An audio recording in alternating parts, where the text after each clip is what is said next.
Alright guys, so for this video, I'm just going to talk about the TNT Sport Deadlift Challenge that went down in Tonon, Lebanon. I think I said that almost right. France, this past Saturday. And there's a lot to cover. You know, this was my first time going overseas, first time going anywhere outside of the country besides Canada. First time in Europe, obviously, and there's so many cool things about France. I loved France. My girlfriend loved France. Like, it was her favorite place she's ever been. And, you know, we've been on the road pretty much non-stop since, I want to say, November. Been all over Memphis, Mountain View, California. I've been to Boise, Idaho. I've been to Charleston, West Virginia, Gainesville, Georgia, Sacramento, California. I literally can't even think of all the places. Right outside of Cincinnati, Ohio, Florence, Kentucky, Wisconsin. Just been all over the map in the last few months, traveling for meets, seminars, everything like that. But this was just one of those experiences you'll never forget. We left on late Tuesday night out of Atlanta. We flew out of Atlanta and flew into Istanbul, Turkey. It's like an 11-hour flight. And then we flew into Geneva, Switzerland before driving another 45 minutes to Tonon. And it's just, I've never seen anything like that. It's just such a culture shock going to France. And there's just so many differences from the US and France. Like, over there, much quieter.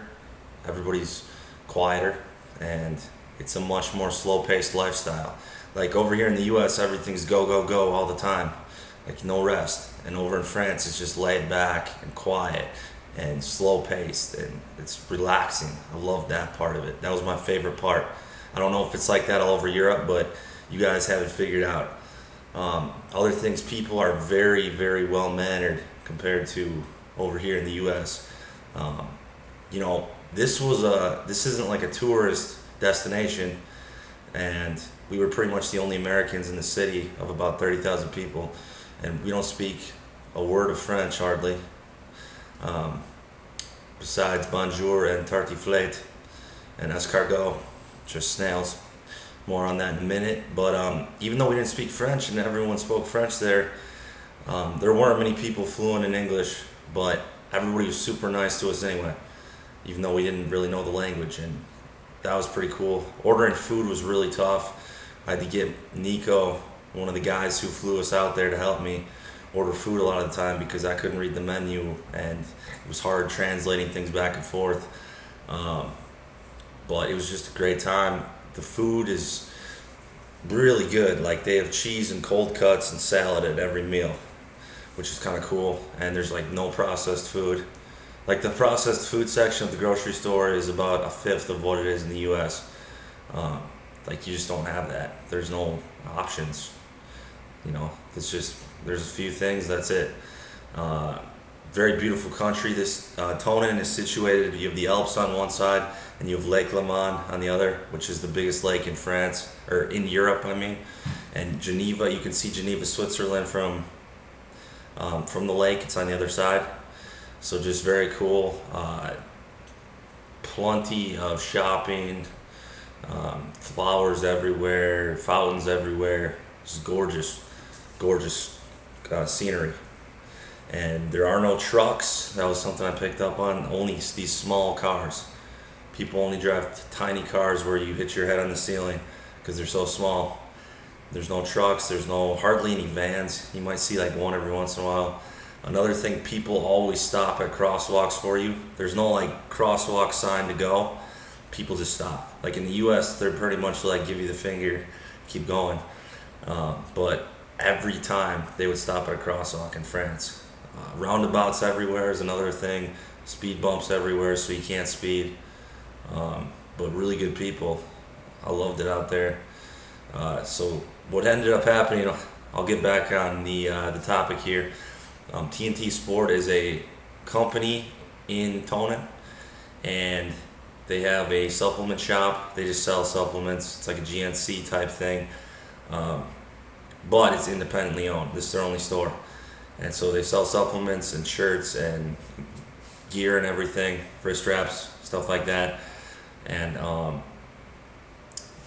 they do this deadlift competition every summer, and the categories are 100 kilos, 150 kilos, 200 kilos, 250 kilos, and this year they added in 300 kilos and brought me in to do that one. And so Nico and Nicolino, they're the two guys who run the company. They flew me in, me and my girlfriend. We stayed there for 4 nights, and we did the competition on Saturday. I ended up pulling 300 kilos, 660 pounds, for 9 reps without straps, and then just for a little extra show, I had straps on, but I wasn't using them, and then I wrapped them up and did 2 more reps for 11 reps total at 660, and I was just gassed at that point. Now, on Monday, prior to the competition, I sprained my right middle finger right here, doing grip work. I do lat pull downs where I hold on to 2 straps like they're towels, and I basically pulled my finger out of the socket. And so that was aching really bad all week, and it hurt to pick up anything, and I was really worried how that would affect my grip, and it was pretty good. It didn't affect it a whole lot. So I don't know if that took any reps off, in all honesty. Now, my Fred Barman, he's the Swiss strongest man, real nice guy, and he wanted to go beltless for this because he says he doesn't get anything out of a belt. So I wanted in the spirit of competition to make it a level playing field. So I said I was going to wear a belt either, and still got what counted towards the win as 9 reps. He got 5.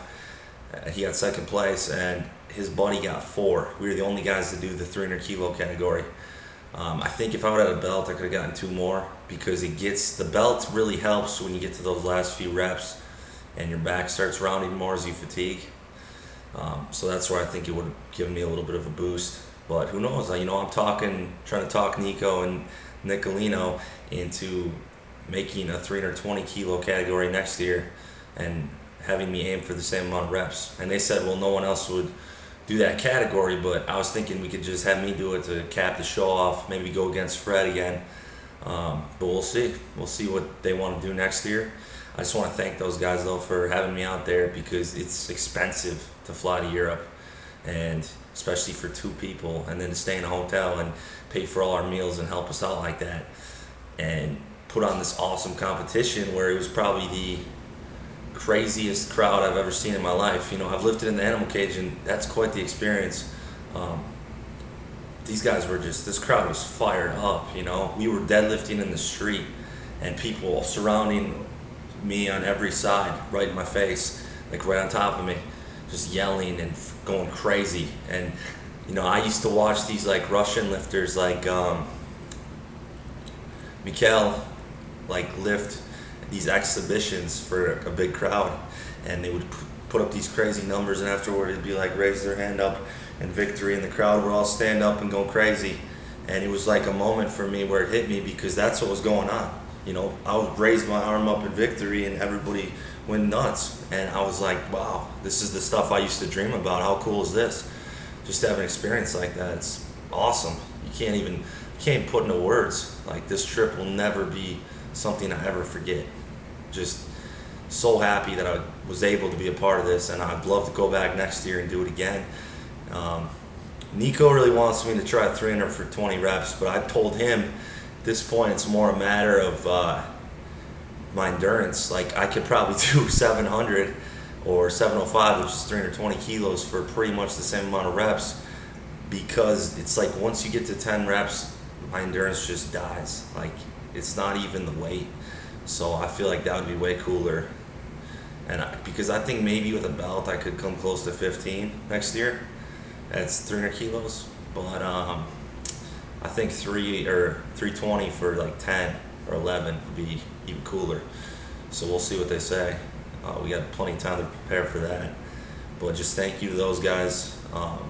Now, Boss of Bosses is next on the agenda. Purposely made it where I'm not traveling anywhere until that meet because I've been on the road pretty much nonstop since the new year, and it's exhausting to travel that much and stuff like that. So I just want to focus on Boss of Bosses prep now. Got 8 weeks to go. I have huge goals in mind, and I want this to be my sole focus. Now, as far as like footage of my Boss of Bosses prep and the footage from TNT Sport Deadlift Challenge, that's on my Instagram, Instagram.com/Pete_Rubish. I'll put that link in the description. You can check that out, and that's pretty much where my footage gets posted. Now, I don't really run my social media accounts anymore, guys, so I have a email address that is somewhat secret because I don't want to get it blown up, because it gets to a point where it's more than I can keep up with. But that's really the only way to get in touch with me. It's not that I'm ignoring questions. There are a million of them, and I plan to do more Q&As now that I'm not going to be on the road for 2 months, and I can do some of that. But I really don't ever look at Instagram or Facebook. I tell my manager, aka my girlfriend, what I want to put up every so often, and we put it up, and then I never look at anything. She handles those accounts. So really, I'm not ignoring anyone. It just it's a matter of how much I can deal with, and email is the means of contacting me. That is what I look at. That is what I respond to. But that's about it, guys. And I am out, about to go train.